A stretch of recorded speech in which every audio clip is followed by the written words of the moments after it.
దేవతలందరూ ఇంద్రుని సభలో కొన్ని ఆంతరిక విషయాలు చర్చించుకుంటూ ఉంటారు. వరుణ, సూర్య, ఏమిటి విశేషములు? నా వర్షపు నీటి వల్ల పంటలు బాగా పండుతున్నాయి. మనుషులు, సకల జీవరాశులు సంతోషంగా జీవిస్తున్నాయి. నా కిరణాల కాంతి వల్ల ముల్లోకాల మనుగడ సురక్షితంగా ఉంది. నారాయణ నారాయణ, ఇంద్రునికి ప్రణామాలు. ఏదో దీర్ఘమైన చర్చలో ఉన్నారే ముఖ్యులైన సూర్యుడు, వర్ణుడు, బృహస్పతి వారితో. యథావిధిగా జరిగే సమావేశాలే నారదా. అంతా కుశలమేనా? అంతా కుశలమే ప్రభు. ఆశీనులు కండి, ఇప్పుడే నృత్య ప్రదర్శన ప్రారంభం కానున్నది. అంతలో రంభ, ఊర్వశి నృత్య ప్రదర్శన మొదలవుతుంది.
గంధర్వునైనా నాకు మాత్రం ఏమీ విలువ లేకుండా ప్రవర్తిస్తున్నారు. అందుకే మీరు ఆనందానికి ఎలాగైనా భంగం కలిగించాలి. మీరు అసలు ఇది కూడా ఒక నృత్యమేనా? పిల్లలు అల్లరిలా ఉంది. క్రౌంచ, నీ తీరు చనిపోయింది. నీ ఆహారాన్ని కట్టిపెట్టు. నీ మాటలతో నన్ను భయపెట్టలేను. క్రౌంచ, నీ హద్దులు దాటుతున్నావు. మా మాటలను నిర్లక్ష్యం చేస్తే దాని పర్యవసానాలు నువ్వు అనుభవించాల్సి వస్తుంది. జాగ్రత్త. మీరు నన్ను ఏమి చేయలేదు.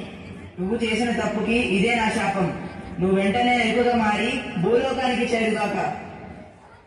ఇంద్రుని శాపానికి క్రౌంచుడు మూషికంగా మారి భూలోకంలో ఉన్న పరాశుడి ఆశ్రమం చేరతాడు. అవురా, నేను అక్కడికి భూలోకానికి చేరానా? ఇదేదో ఆశ్రమం లాగా ఉంది. ఇంతకీ ఇదెవరిది? నాకు సురక్షితమేనా?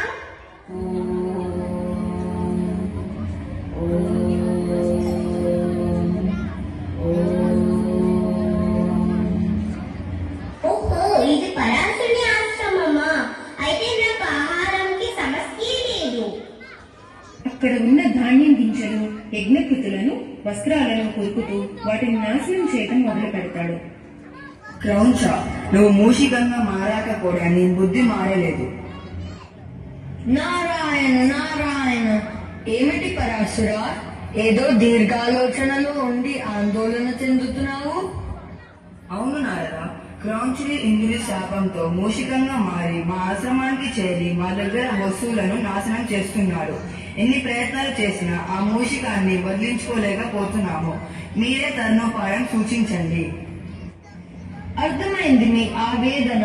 మీ సమస్యకు మన గణనాథుడు తప్పక దారి చూపగలరు. మనం తక్షణమే ఆయన శరణ వేడుకుందాం.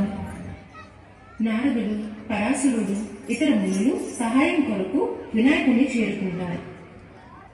స్వామి వినాయక, ప్రణామాలు. మేము ఈ మూషిక ఆగడాలను తట్టుకోలేకపోతున్నాము. మీరే దానిని అదుపులోకి